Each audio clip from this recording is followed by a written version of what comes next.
गुजरात में लगातार 3 इलेक्शन जीतकर उन्होंने तरक्की और बेहतर नज़्म व नस्क का एक अपना मॉडल भी बनाया है। लोग उनकी तरक्की के मॉडल और फैसलाकुन क़यादत से बीजेपी को जोड़ रहे हैं। अगर किसी कश्मकश में पड़कर बीजेपी या खुद नरेंद्र मोदी अपनी शबीह बदलने की सोचते हैं तो ये कदम खुदकुश साबित हो सकता है। इसके 2 खतरात हैं। पहला, इस कोशिश के बावजूद मोदी की शबीह नहीं बदलने वाली है, और दूसरा, इससे बीजेपी और मोदी हामी वोटरों में कंफ्यूजन का पैगाम जाएगा। तभी आम आदमी पार्टी का मुतबादिल लोगों को ज्यादा जमेगा। अब एक ब्रेक है, उसके बाद भाजपा के वाजपेयी प्रचार पर चर्चा करेंगे।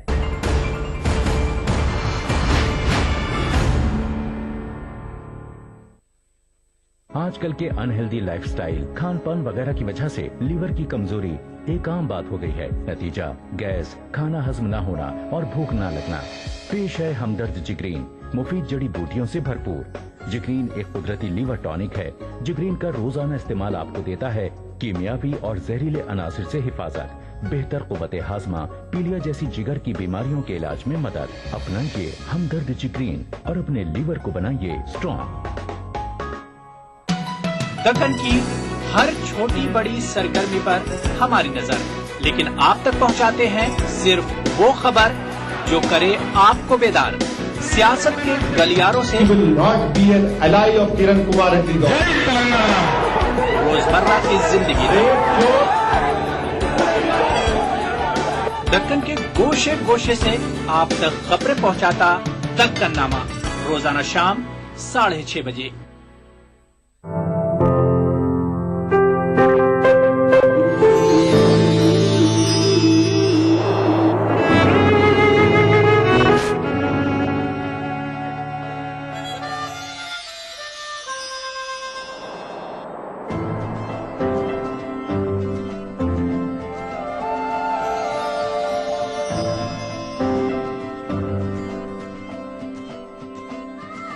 नए एहसासों से जुड़े नए रिश्ते बिखेरेंगे रंग। जिंदगी लाइव सीजन 5 इतवार दोपहर 12 बजे और शनिवार दोपहर 12:30 बजे। लोगों का ये कहना है कि बच्चे पढ़ लिख करके जो है वो आगे तो बढ़ रहे हैं, लेकिन अखलाकी तालीम जो है वो कहीं ना कहीं उसमें गिरावट दर्ज की जा रही है। टीचर्स को भी सोचना चाहिए कि उन्होंने टीचिंग के तदरीस के मुकद्दस पेशे को कारोबार बना लिया है। आपको लगता है कि गिरावट जो है वो दोनों ही जगह देखी जा रही है? जस्टिस सच्चर ने कहा कि मुसलमानों की तालीमी हालत दलितों से भी बदतर है। इस वक्त का एक सियासी मंजरनामा है, उसमें हम देखते हैं कि नजरियाती सतह पर एनसीईआरटी की निसाब की किताबें तैयार होने लगी हैं। दौर हाजिर में तालीम व अखलाक का गिरता मियार। देखिए प्रोग्राम हमारे मसाइल, जुमे की रात 8 बजे और इतवार दोपहर 2:30 बजे, सिर्फ ईटीवी उर्दू पर।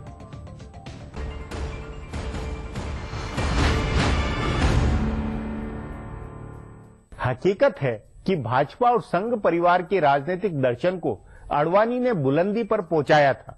मंदिर आंदोलन की बदौलत भाजपा सत्ता में आई थी, मगर वाजपेयी प्रधानमंत्री बने तो दर्शन और सत्ता दोनों की लुटिया डूबी।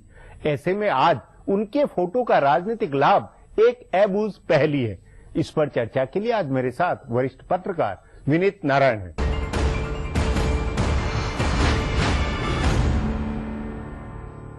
विनीत जी, अटल बिहारी वाजपेयी के जन्मदिन पर उनके फोटो और उनके सुशासन को लेकर भाजपा ने पूरे देश में हल्ला किया, ये किस बात का प्रमाण है? भाजपा के मानसिक दिवालियापन का। आप देखिए, जो आदमी जिंदगी में कुछ नहीं कर पाता वो अपने ड्राइंग रूम में अपने पूर्वजों के फोटो टांग लेता है कि मेरे दादा राय बहादुर थे और फलाने मंत्री थे। अरे तुम क्या भाई, तुम क्या बने जीवन में? तुम्हारे दादा थे तो थे, वो बात खत्म हो गई। आज जब अरविंद केजरीवाल का जमाना आ रहा है, राहुल गांधी की बात की जा रही है, युवा पीढ़ी निर्भया के केस में सड़कों पे उतर रही है, हर मामले पर सड़कों पे उतर रही है। एक वाजपेयी जी 20 साल पुराने का थका चेहरा, जिनके लोगों ने 10 साल से शक्ल नहीं देखी, कोई बात नहीं सुनी, जो उनका तरीका रहा राजनीति का वो आज सार्थक नहीं है। तो इससे साफ जाहिर है कि या तो भाजपा के लीडरशिप को समझ नहीं है समय की, यानी नब्ज पर उनका हाथ नहीं है समाज की, या उनको नरेंद्र मोदी से इतना भय है कि वो चाहते हैं कि वाजपेयी का कवच सामने रख के नरेंद्र मोदी को दूर रखा। नहीं, इसमें ये नहीं लगता कि नरेंद्र मोदी भी वाजपेयी और उनके सुशासन के नाम पर विकास का मुद्दा, मतलब वो अभी अपनी इमेज को, अपनी उसको एक सॉफ्ट बनाने की उस कवायद में लगे हुए हैं, ये नहीं लगता? मैं इससे इसलिए नहीं सहमत हूँ व्यास जी कि जब नरेंद्र मोदी का पहला चुनाव हो रहा था, दूसरा चुनाव हुआ, मैं गुजरात में घूमा था, और सबसे जो स्ट्राइकिंग फीचर मैंने नोट किया था वो ये कि पूरे गुजरात के किसी पोस्टर में वाजपेयी अडवाणी के फोटो नहीं थे, नरेंद्र मोदी के फोटो थे। तो नरेंद्र मोदी ने तो तब से ही अकेला चलो रे समझ वो लिया। तो एकला चलो, लेकिन अभी वो चुनाव की रणनीति को लेकर किस मुद्दे पर करना है, क्या पोस्टर है, ये सारी रणनीति का जिम्मा नरेंद्र मोदी पर है। इसलिए वाजपेयी का मामला एक तरह से ये नहीं लगता कि अभी जो आपकी सफलता या अरविंद केजरीवाल की सफलता, उसके घबराहट या उसकी हड़बड़ाहट के कारण ये एक तरह से इमरजेंसी वाला नुस्खा था। मैंने जैसे शुरू में कहा कि ये तो बिल्कुल मानसिक दिवालियापन का परिचय है। आज जो पीढ़ी है, आज जो युवा मतदाता है, वो तो वाजपेयी जी का उसने कभी भाषण नहीं सुना, उनकी हुकूमत नहीं देखी, उनकी शख्सियत को नहीं देखा। तो ऐसे गड़े मुर्दे उखाड़ कर आप क्या संदेश देना चाह रहे हैं? यानी आपके पास भविष्य के लिए कुछ नहीं है, आप अतीत की यादों के सहारे जीना चाहते हैं। ये चलने वाली चीज नहीं है। नहीं तो उस नाते ये कि ये इससे क्या ये नहीं लगता कि लोकसभा चुनाव से ठीक पहले एक तरह से कंफ्यूजन भाजपा में बन रहा है? ये कंफ्यूजन तो लगातार बन रहा है। अभी राज्यों के चुनाव परिणाम आए, वसुंधरा राजे जी ने जरूर कहा कि मोदी का फैक्टर था, बाकी दो मुख्यमंत्रियों ने नहीं इस बात को खुल के कहा। अडवाणी जी ने बिल्कुल ही पौछा फेर दिया ये कह के कि सभी मुख्यमंत्री अपने काम से जीते, जबकि अंदर की बात है बीजेपी की, आप तो काफी जानकार है राजनीतिक मामलों के। 30 वीआईपीज की सूची बनी थी स्टार प्रचारकों की भाजपा के, नंबर 1 नाम अडवाणी जी का था। उस सूची में से सिवाय नरेंद्र मोदी के किसी के लिए डिमांड नहीं आई देश से कि हमारे यहाँ रैली एड्रेस करने के लिए भेजा जाए। नहीं तो ये हकीकत होते हैं, और उस हकीकत के साथ नरेंद्र मोदी को भी क्या ये अंदाज है या नहीं कि जिस हकीकत के कारण वो लोकप्रिय हुए, जिस स्टाइल में, जिसके उसके कारण उससे भटकना उनके लिए भी आत्मघाती होगा। नरेंद्र मोदी को समझना चाहिए कि नरेंद्र मोदी के प्रति जिन लोगों की आस्था है या जिनका विश्वास है या जिनको अपील की हुई है उनका वो है कि साहब बड़े स्ट्रांग हैं, कम्युनल फोर्सेस को दबा सकते हैं, लॉ एंड ऑर्डर मेंटेन कर सकते हैं, बॉर्डर सिक्योर कर सकते हैं, टेररिज्म पकड़ सकते हैं, डेवलपमेंट तो खैर है ही मुद्दा। तो ऐसे कई जो स्ट्रांग लीडरशिप, जो शुरू में मजाक उड़ता था लौह पुरुष की बात का, वो वास्तव में उन्होंने इस तरह की इमेज देने की कोशिश की है कि वो एक स्ट्रांग डिसीजन मेकिंग वाले एडमिनिस्ट्रेटर है। और ऐसे में वाजपेयी जी तो हर एक तरफ मतलब लुढ़कने वाले, हर एक को खुश रखने वाले, सबको साथ लेके चलने वाले, उस समय की वो मांग रही। पर वाजपेयी जी आज की राजनीति में ना तो सार्थक है, ना वो कोई उत्साह दे सकते हैं, ना कोई विजन दे सकते हैं। वो तो एकदम बिल्कुल निरर्थक बेकार की चीज है जिसको नहीं, लेकिन एक उसमें तर्क ये भी बनता है कि नरेंद्र मोदी का जो अंदाज है, जो तल्ख है, जो तेवर है उनके, उसके नाते एक कंट्रास्ट में भी मतलब आम आदमी या केजरीवाल, अरविंद केजरीवाल जिस तरह का चेहरा लिए हुए हैं, उसके मुकाबले में एक भाजपा को नर्म मुलायम वाली स्थिति, और खुद नरेंद्र मोदी को भी कुछ बदलते हुए वो लगते हैं, ये नहीं लगता? नहीं व्यास जी, वाजपेयी जी महात्मा गांधी नहीं है। महात्मा गांधी ने सत्ता नहीं भोगी थी, तो महात्मा गांधी का ब्रांड आप 150 साल बाद चला सकते हैं कि आप गरीबों की बात करें, मॉरल है, थोड़े मॉरल नैतिक वाला इशू। और वाजपेयी जी का शासन भी लोगों ने देखा है, उस शासन में अच्छाई भी देखी है, बुराई भी देखी है। और फिर मैं बार बार कह रहा हूं कि इस चुनाव में जो आज का माहौल है, इसमें सबसे ज्यादा सार्थक भूमिका युवा वर्ग की होने जा रही है, और वो युवा वर्ग वाजपेयी से अपने को रिलेट नहीं कर सकते। आपके अनुसार ये युवा वर्ग अब आज की इन 4 विधानसभाओं के बाद, नतीजों के बाद में, और उसमें उस युवा वर्ग की मानसिकता में, राजनीतिक सियासी सोच में क्या फैक्टर आपको कुछ बढ़ते हुए? युवा वर्ग को एक तो ये समझ में आ रहा है कि हमारी भूमिका हो सकती है डिसीजन मेकिंग में, राजनीतिक प्रक्रिया में युवाओं की भूमिका हो, इसके लिए उत्साह है उनमें। तो जो पार्टी, जो नेतृत्व उस बात को आगे लाएगा, युवा उसकी ओर अट्रैक्ट होंगे। दूसरी बात, सरकार पर इतना हमला हुआ है मीडिया का, एक्टिविस्टों का, सिविल सोसाइटी का, कि आज सरकार की ट्रांसपेरेंसी और अकाउंटेबिलिटी, चाहे वो कोई सरकार हो, प्रांतीयों के, उसकी डिमांड बहुत बढ़ गई है। तीसरा जो सोशल मीडिया, इंटरनेट, ये सब चला है, इस पे इतना कम्युनिकेशन, टेलीविजन, इस सब से इतना ज्यादा हो गया है कि लोगों की एक्सपेक्टेशन बहुत बढ़ गई। नहीं तो उस नाते भाजपा की रणनीति में, भाजपा की सोच में, भाजपा की बुनावट में, जो चुनाव को लेकर और आगे का जो विजन देती हुई, उसमें कुछ बात देखते हैं आप? मुझे लग रहा है कि भाजपा का माहौल बहुत ठीक चल रहा था नरेंद्र मोदी को लेके, जैसा उनका था। मैं भी देश में घूमता हूं, जनसभाएं और प्रोग्राम्स बोलता रहता हूं जाके, जो सवालों से अंदाजा लगता था कि लोग क्या पूछना चाहते हैं।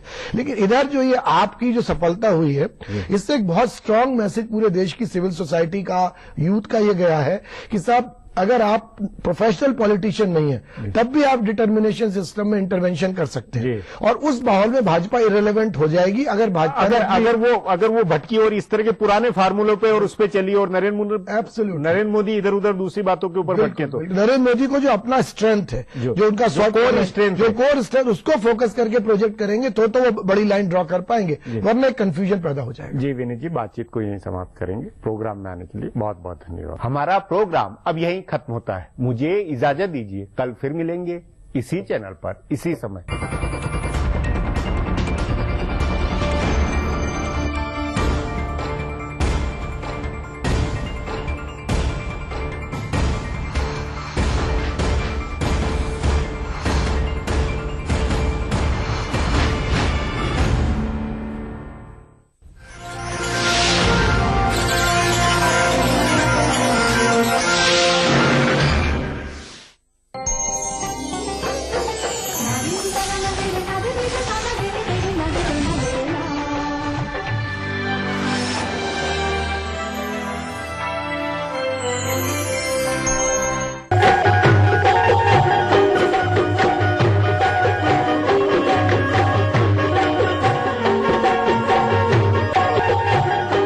उत्तर प्रदेश के काकोरी में वाक़ खानकाह काज़मिया कलंदरिया रहमतुल्लाह अलैह दरगाह की क्या है तारीखी अहमियत?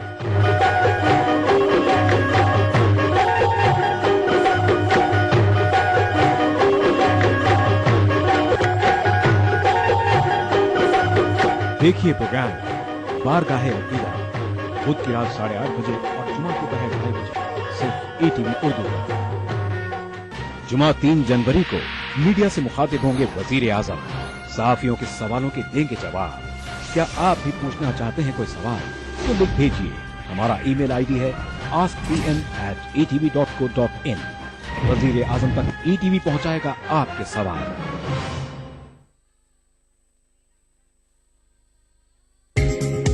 ETV उर्दू पर अगला प्रोग्राम आलमी मंजर को पेश करने में ताउन कर रहे हैं Orchid Residency, where life comes alive. Bangur cement, सस्ता नहीं सबसे अच्छा.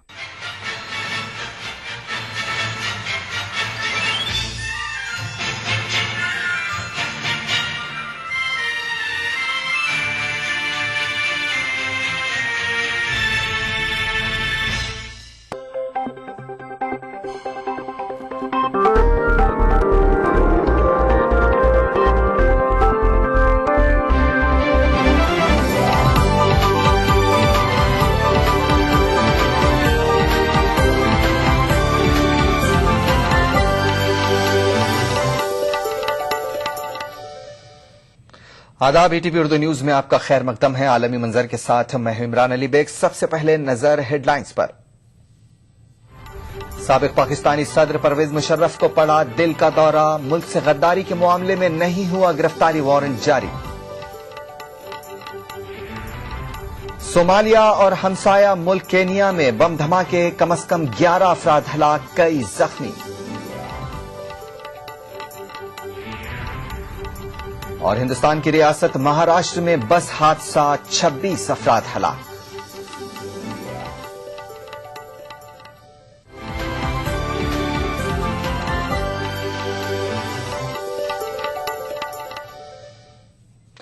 और अब खबरें तफसील के साथ. सबसे पहले खबर पाकिस्तान से. पाकिस्तान के साबिक सदर परवेज मुशर्रफ को दिल का दौरा पड़ने के सबब आज अदालत ने उनके खिलाफ गिरफ्तारी वारंट जारी न करने का फैसला किया है. अदालत ने मुशर्रफ के खिलाफ मुकदमे की अगली समाअत 6 जनवरी को करने का फैसला किया है. परवेज मुशर्रफ पर मुल्क से गद्दारी का मुकदमा दर्ज है और उसकी समाअत इस्लामाबाद की खुसूसी अदालत में चल रही है. पाकिस्तान के साबिक सदर परवेज मुशर्रफ को दिल का दौरा पड़ने के सबब अदालत ने उनके खिलाफ गिरफ्तारी वारंट जारी न करने का फैसला किया है. अदालत ने मुशर्रफ के खिलाफ मुकदमे की अगली समाअत 6 जनवरी को करने का फैसला किया है. परवेज मुशर्रफ पर मुल्क से गद्दारी के खिलाफ मुकदमा दर्ज है और उसकी समाअत इस्लामाबाद की खुसूसी अदालत में हो रही है. ख्याल रहे कि परवेज मुशर्रफ अदालत में पेश होने जा रहे थे कि रास्ते में उन्हें दिल का दौरा पड़ा. आनन फानन उन्हें फौजी अस्पताल ले जाया गया. फिलहाल उनकी हालत मुस्तहकम बताई जा रही है. मुशर्रफ बुध के रोज भी अदालत में पेश नहीं हो सके थे। तब अदालत ने कहा था कि 2 जनवरी को मुशर्रफ को किसी भी हाल में अदालत में हाजिर होना होगा, वरना उनके खिलाफ गिरफ्तारी वारंट जारी करने का फैसला किया जा सकता है। आइन तोड़ने के इल्जाम में मुल्क से गद्दारी के केस में पाकिस्तान के साबिक सदर परवेज मुशर्रफ को जुमेरात के दिन खुसूसी अदालत में पेश होना था। ताहम मुशर्रफ के वकील के मुताबिक जब मुशर्रफ पेशी के लिए अदालत जा रहे थे, उन्होंने रास्ते में सीने में तकलीफ की शिकायत की। उन्हें फौरी रावलपिंडी के मिलिट्री अस्पताल arm forces institute of cardiology में शरीक किया गया। गद्दारी के मुकदमे में खुसूसी अदालत ने परवेज मुशर्रफ की अदालत में पेशी के लिए सुबह 11:30 का वक्त दिया था और कहा था कि बसूरत दीगर अदालत उनकी गिरफ्तारी के अहकामात जारी करेगी। उधर समाअत के दौरान खुसूसी अदालत के सरबराह ने वकला से मुशर्रफ के बारे में पूछा तो उन्होंने मुशर्रफ की सेहत के ताल्लुक से अदालत को आगाह किया। दूसरी जानिब कानूनी कार्रवाई की तकमील के लिए वकला ने मुशर्रफ के अदालत में हाजिर न होने की सूरत में उनके खिलाफ गिरफ्तारी का वारंट जारी करने की अपील की। ताहम मुशर्रफ के वकील खालिद अरिंझा का कहना है कि चूंकि उनके मौक्किल अदालती हुक्म की तामील करते हुए अदालत हाजिर होने जा रहे थे, लिहाजा उनके खिलाफ गिरफ्तारी वारंट जारी न किया जाए। इस सूरत हाल में मुशर्रफ पर शक भी किया जा रहा है। मुशर्रफ के एक वकील अहमद रजा कसूरी ने अदालत में समाअत के बाद मीडिया से बात करते हुए कहा कि परवेज मुशर्रफ अगर अदालती कार्रवाई से घबराते तो वह पाकिस्तान वापस ही नहीं आते। Bureau report, ETV news. और आइए अब रुख करते हैं बांग्लादेश का, जहां अपोजिशन का 1 जनवरी से नॉन स्टॉप ब्लॉकेड आज दूसरे दिन भी जारी रहा। आज भी एहतजाजियों और मुजाहिरीन के दरमियान झड़पें हुई। आज की झड़पों में 2 पुलिस एहलकार समेत कम से कम 12 अफराद जख्मी हुए हैं। बांग्लादेश में 5 जनवरी को होने वाले आम इंतखाबात को सबूताज करने के लिए 18 सियासी जमातों पर मुश्तमिल अपोजिशन इत्तेहाद ने 1 जनवरी से मुसलसल बंद की कॉल दे रखी है। इस आम हड़ताल के दौरान अपोजिशन जमातों के कारकुन पूरे मुल्क में रास्ता रोको तहरीक चला रहे हैं। इस मुहिम के दौरान अपोजिशन कारकुनान तमाम छोटे बड़े रास्तों पर रुकावटें खड़ी कर रहे हैं और नक्ल हमले के तमाम जराये को ठप करने की हर मुमकिन कोशिश में जुटे हुए हैं। इस रास्ता रोको मुहिम के दौरान बरसरे इख्तियार जमात अवामी लीग और पुलिस के साथ अपोजिशन जमातों के बीच झड़पें हो रही हैं। बांग्लादेश के शुमाली जिला बोगरा में हुई झड़पों के दौरान कई अफराद जख्मी हुए हैं। बोगरा जिले में बरसरे इख्तियार जमात अवामी लीग और सबसे अहम अपोजिशन जमात बांग्लादेश नेशनलिस्ट पार्टी के कारकुनों के दरमियान उस वक्त शदीद झड़पें हुई जब बलूरहाट बाजार इलाके में वाक़ अवामी लीग के ऑफिस में अपोजिशन कारकुनों ने तोड़फोड़ मचाई। जाए वक़ूफ़ पर पुलिस की आमद के बाद एहतजाजियों और पुलिस के दरमियान भी जबरदस्त झड़पें हुई। बांग्लादेश की मकामी मीडिया के मुताबिक पुलिस और एहतजाजियों के दरमियान हुई झड़पों में चंद पुलिस एहलकार भी जख्मी हुए हैं। उधर मुल्क के दारुल हुकूमत ढाका के मीरपुर इलाके में एहतजाजियों ने एक बस को नजर आतिश कर दिया है। इस दौरान भी पुलिस और एहतजाजियों के बीच झड़पें हुई हैं। इन झड़पों में कुछ एहतजाजी जख्मी हुए हैं। एहतजाज के दौरान ढाका के तोपखाना रोड पर 3 दस्ती बम के फटने की भी इत्तला है। इन दस्ती बमों की जद में आकर एक शख्स शदीद तौर पर जख्मी हुआ है। उधर राजशाही शहर में पुलिस ने एक क्रूड बम बरामद किया है। 1 जनवरी को पूरे बांग्लादेश में एहतजाज और मुजाहरे हुए थे। 1 जनवरी को बांग्लादेश नेशनलिस्ट पार्टी से मुंसलिक तंजीम जुबोडल का एक कारकुन एहतजाज के दौरान हलाक हो गया था। बांग्लादेश में 18 अपोजिशन जमातों के ग्रुप की क़ियादत अहम अपोजिशन जमात बांग्लादेश नेशनलिस्ट पार्टी कर रही है। अपोजिशन जमातें इंतखाबात से कबल शेख हसीना हुकूमत की तहलील और गैर सियासी अबूरी इंतजामिया की निगरानी में इंतखाबात मुनक़िद कराने का मुतालबा कर रही हैं, जबकि वज़ीर आज़म शेख हसीना अपोजिशन के मुतालबात को मुस्तरद करते हुए 5 जनवरी को आम इंतखाबात कराने के फैसले पर अड़ी हुई हैं। Bureau report, ETV news. Somalia के दारुल हुकूमत मोगादिशु में बुध की रात एक होटल के बाहर किए गए 2 कार बम धमाकों में मरने वालों की तादाद बढ़कर 11 हो गई है। हमले में जख्मियों की तादाद 18 बताई गई है। जिस होटल के बाहर हमला किया गया वो मोगादिशु के बैनुल-अक़वामी एयरपोर्ट के करीब वाक़ है। इस होटल के करीब हमले का निशाना जाहिरी तौर पर सोमाली हुक्काम और गैर मुल्की लोग थे। पुलिस और हुक्काम के मुताबिक पहले धमाके के बाद जब एम्बुलेंस का अमला और सोमाली फौजी जख्मियों की मदद को पहुंचे तो उसी वक्त दूसरा धमाका किया गया ताकि ज्यादा से ज्यादा जानी नुकसान हो। जबकि ऐनी शाहिदों का कहना है कि पहले धमाके के बाद हमला आवरों और हिफाजती दस्तों के दरमियान फायरिंग का तबादला शुरू हो गया। خیال رہے کہ موگادیشو میں کیے گئے اس حملے کی کسی نے بھی ذمہ داری قبول نہیں کی ہے، لیکن اس سے ایک دن قبل ہی القاعدہ سے تعلق رکھنے والے باغیوں نے حملے کی دھمکی دی تھی۔ بتایا گیا ہے کہ حملے میں 2 مشتبہ خودکش حملہ آور بھی مارے گئے۔ Bureau report ETV news.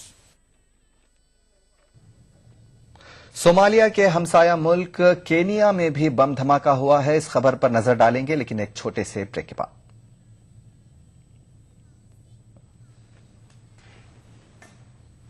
اور چھٹکاؤ نے حصہ لیا، جہاں لکی نے چاک مٹی، پپو نے POP، وہی چھٹکاؤ نے جے وال پٹی کا بیس بنایا اور کم پینٹ کا استعمال کرتے ہوئے دیوار کو سب سے اسموتھ اور خوبصورت فنش دیا اور یہ پرتیوگتا جیت۔ وائٹ سیمنٹ والی جے وال پٹی از دا بیسٹ، سیلن سے بھی پپڑی کا کوئی چانس نہیں ہوتا، دیواریں بول اٹھیں گی۔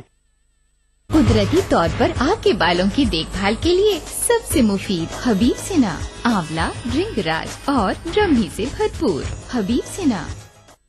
چون پراش کھاؤ یا نہ کھاؤ پر بادام پراش ضرور کھاؤ۔ بادام، کیسر، پستہ کا ایک مرکب جو بدن میں رکھے طاقت کو برقرار۔ نیو شمع کا بادام پراش۔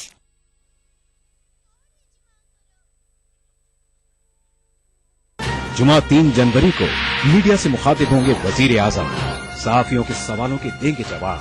کیا آپ بھی پوچھنا چاہتے ہیں کوئی سوال تو لکھ بھیجیے، ہمارا ای میل ID ہے askpm@etv.co.in۔ وزیر اعظم تک ETV پہنچائے گا آپ کے سوال۔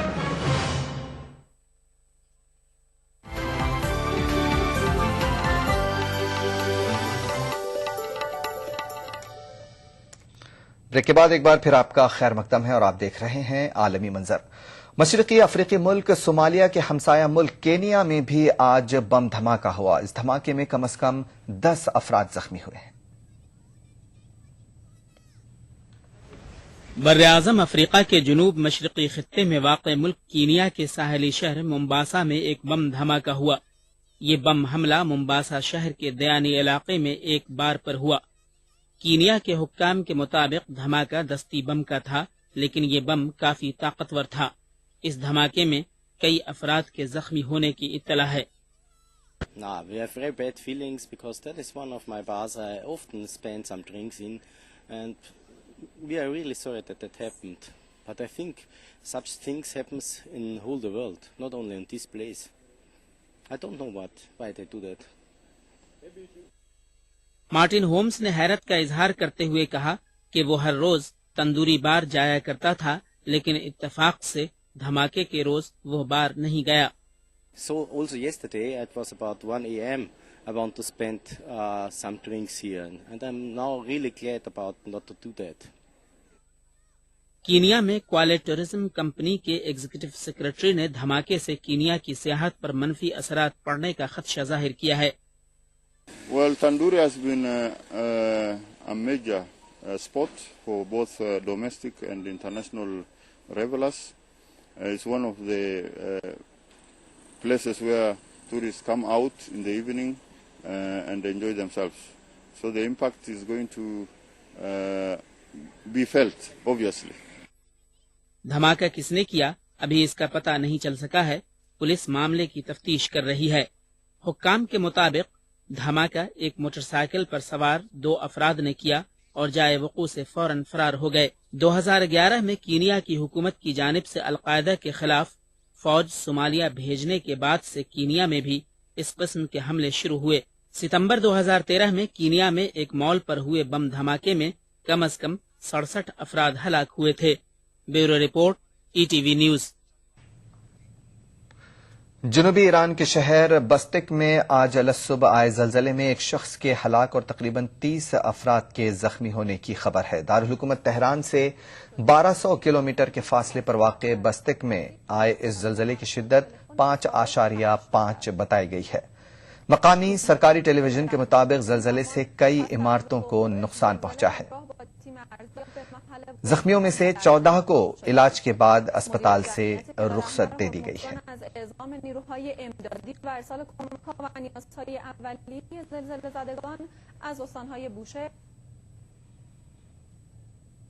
اسرائیل کے سابق وزیر اعظم ایریل شیرون کی حالت تشویشناک ہو گئی ہے۔ تل ابیب کے جس اسپتال میں ان کا علاج چل رہا ہے وہاں کے ڈائریکٹر کا کہنا ہے کہ سابق وزیر اعظم کے گردوں سمیت جسم کے کچھ اعضاء میں تشویشناک حد تک خرابی آ گئی ہے، جس سے ان کی جان کو خطرہ ہے۔ اسپتال کے ڈائریکٹر نے صحافیوں کو بتایا کہ ایریل شیرون کا اینٹی بایوٹکس کا معمول کا علاج جاری ہے۔ خیال رہے کہ 85 سالہ ایریل شیرون سن 2006 میں اپنے سیاسی کیریئر کے عروج پر تھے، لیکن اسی دوران دل کا دورہ پڑنے کے بعد سے وہ کوما کی حالت میں ہیں اور اسپتال میں زیر علاج ہیں۔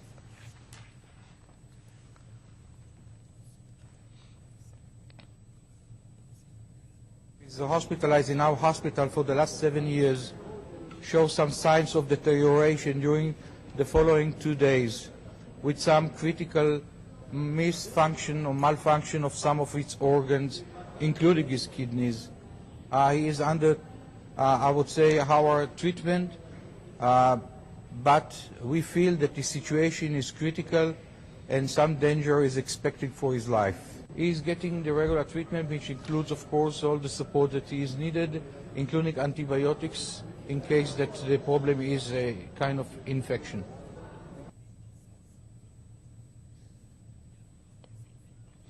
گزشتہ سال شوری زدہ عراق میں کم از کم 7,818 عام شہریوں کی جان گئی ہے، جبکہ تشدد کے واقعات میں 1,050 سیکیورٹی اہلکار ہلاک ہوئے ہیں۔ صرف دسمبر کے مہینے میں ہی ملک میں 759 افراد کی جان گئی ہے۔ ایک رپورٹ۔ اقوام متحدہ کے مطابق سن 2013 کے دوران عراق میں کم از کم 7,818 عام شہری اور 1,050 سیکیورٹی اہلکار پرتشدد واقعات میں ہلاک ہوئے ہیں۔ صرف دسمبر کے مہینے میں ہی 759 لوگ ہلاک ہوئے، جن میں سے 661 عام شہری تھے۔ گزشتہ 5 سال میں عراق میں پرتشدد واقعات میں ہلاکتوں کی یہ سب سے زیادہ تعداد ہے۔ تاہم سن 2006 اور 2007 میں فرقہ وارانہ کشیدگی کے باعث اس سے زیادہ ہلاکتیں ہوئی تھیں۔ تشدد کے واقعات میں اپریل کے بعد اضافہ ہوا، جب شیعہ مسلک سے منسلک حکومت نے ایک سنی احتجاجی کیمپ کے خلاف کارروائی شروع کی۔ اس کے بعد القاعدہ سے وابستہ شدت پسند سنی گروپوں کے حملوں میں تیزی دیکھی گئی، جبکہ شیعہ تنظیموں کی جانب سے بھی جوابی کارروائیاں ہوئیں۔ سنیچر کے روز سے بھی کشیدگی میں اضافہ دیکھا گیا، جب سیکیورٹی اہلکاروں نے ایک معروف سنی ممبر پارلیمان کو مغربی شہر رمادی میں گرفتار کیا۔ اس واقعے کے بعد جھڑپوں میں 6 افراد ہلاک ہوئے۔ بدھ کے روز انبار صوبے میں القاعدہ کے شدت پسند سڑکوں پر دیکھے گئے اور انہوں نے خالی کیے گئے پولیس اسٹیشنوں اور فوجی چوکیوں پر قبضہ کیا۔ شیعہ مسلک سے تعلق رکھنے والے وزیر اعظم نوری المالکی نے سنی قبائل سے اپیل کی ہے کہ وہ ان مسلح گروپوں کا مقابلہ کرنے میں مدد کریں اور وہ ان کے مسائل حل کرنے کے لیے تیار ہیں۔ سنی عرب 1 سال سے زیادہ عرصے سے وزیر اعظم مالکی کے استعفے کا مطالبہ کر رہے ہیں۔ ان کا الزام ہے کہ حکومت انسداد دہشت گردی کے سخت قوانین کے ذریعے اقلیتوں کو نشانہ بنا رہی ہے، جبکہ حکام کا کہنا ہے کہ ان قوانین کا مقصد کشیدگی میں کمی لانا ہے۔ اقوام متحدہ کے عراق میں مشن کے سربراہ نے سن 2013 کے اعداد و شمار کے اعلان کے موقع پر کہا کہ یہ ایک افسوسناک اور انتہائی بری صورتحال ہے، جس سے اس بات کی تائید ہوتی ہے کہ حکام کو اس تشدد کی بنیادی وجوہات کا حل کرنا ہوگا۔ عراقی حکومت کے اعداد و شمار کے مطابق سن 2013 میں 7,154 افراد بشمول سیکیورٹی اہلکار ہلاک ہوئے۔ سن 2003 سے عراق میں تشدد پر نظر رکھنے والی برطانوی غیر سرکاری تنظیم عراق باڈی کاؤنٹ کا کہنا ہے کہ اس سال 9,475 افراد ہلاک ہوئے ہیں۔ عراق باڈی کاؤنٹ کا کہنا ہے کہ اگر تشدد کے واقعات ایسے ہی جاری رہے تو سن 2014 شاید اتنا ہی تباہ کن سال ثابت ہو جتنا کہ سن 2004 تھا۔ Bureau report ETV news. بر اعظم انٹارکٹیکا میں اپنے قدم جمانے کے لیے چین مسلسل پیش رفت کر رہا ہے۔ عالمی طاقت کے طور پر ابھر کر آ رہے ایشیائی ملک چین نے برفانی علاقے میں ایک اور تحقیقاتی مرکز کی تعمیر شروع کی ہے۔ ایک رپورٹ۔ بر اعظم انٹارکٹیکا میں تحقیق کے لیے چین نے ایک اور مرکز کی تعمیر شروع کر دی ہے۔ انٹارکٹیکا کی ایکسپیڈیشن ٹیم 520 کلومیٹر کی مسافت 7 دن میں طے کر کے اس مقام پر پہنچی۔ برف کی دبیس تہ میں سوراخ کر کے اسٹیل سے بنائے جانے والے ڈھانچے کی بنیاد رکھی گئی۔ مجوزہ مرکز کی سائٹ پر تعمیراتی کام شروع کرنا بڑا ہی دشوار کن کام ہے، کیونکہ منفی 20 ڈگری سیلسیس درجہ حرارت میں کھدائی کے دوران بہت ساری مشکلات پیش آتی ہیں۔ چین کی ٹیم نے ہر چیز کو منجمد کر دینے والے اس ماحول میں تعمیراتی کام شروع کرنے کے چیلنج کو قبول کیا اور اپنے کام میں پیش رفت کر کے دکھائی۔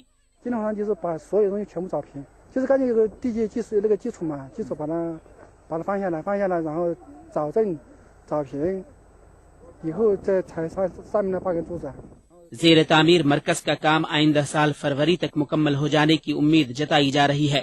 ٹائشان نامی زیر تعمیر مرکز علاقے کی زمینی ساخت اور انٹارکٹیکا کے ماحول کے مطالعے کے لیے استعمال کیا جائے گا۔